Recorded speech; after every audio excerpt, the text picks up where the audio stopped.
আসসালামু আলাইকুম viewers, Turhan enterprise থেকে আজকে তুরহান এন্টারপ্রাইজ টিম চলে এসেছে মাদারীপুরের টেকেরহাট। এখানে প্রবাসী আব্দুল জলিল সাহেবের বাড়ির BSRM কোম্পানি দিয়ে আমরা চমৎকার স্কোয়ার বারের গ্রিল লাগাচ্ছি এবং গ্রিলের সাথে সাথে আমরা মেইন গেটও ফিটিং করে দিয়েছি। তার দুটো মেইন গেট ছিল, তার মধ্যে একটা ফিটিং করা হয়েছে। আমি গেটটি এখন পকেটটি খুলে আপনাদেরকে দেখাবো যে পকেটটি কিভাবে খুলে।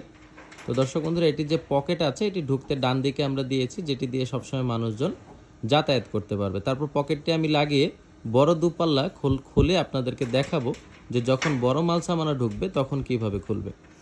দর্শক বন্ধুরা, এটার উপরে নিচে সিটকানি আছে এবং মাঝে হ্যাজবল আছে। এই হ্যাজবল আর সিটকানি খুলে যখন একটি বাচ্চা ছেলেও ধাক্কা দিবে, একটি পাল্লা বাহিরে ডান দিকে চলে যাবে, আরেকটি পাল্লা বাহিরে বাঁ দিকে চলে যাবে। আপনারা দেখতে পাচ্ছেন ভিতরে ঢুকতে যে সিঁড়িটি আছে ওই সিঁড়ির কারণে কিন্তু আমরা এইভাবে সিস্টেম করে দিয়েছি। আবার যখন লাগিয়ে দিবে তখন দুটো ডিজাইন যখন একত্রিত হয়ে মিলবে তখন দেখতে গেটটি আসলেই খুবই চমৎকার এবং মনোরম লাগে। আপনারা যেরকম চমৎকার গেট অর্ডার করতে চান নিচের নাম্বারগুলোতে যোগাযোগ করবেন। বাংলাদেশের যে কোনো প্রান্তে ইনশাল্লাহ আমরা ডেলিভারি করতে পারবো। আমাদের ঠিকানা ঢাকা কামরাঙ্গীরচর, পশ্চিম রসুলপুর, রহমত আলী আদর্শ বিদ্যালয়ের অপর পাশে। গুগল ম্যাপে তুরহান এন্টারপ্রাইজ দিয়ে সার্চ দিলে ম্যাপ আপনাদেরকে নিয়ে আসবে ইনশাআল্লাহ। ধন্যবাদ সবাইকে। আসসালামু আলাইকুম রহমতুল্লাহি ওয়া বারাকাতুহু।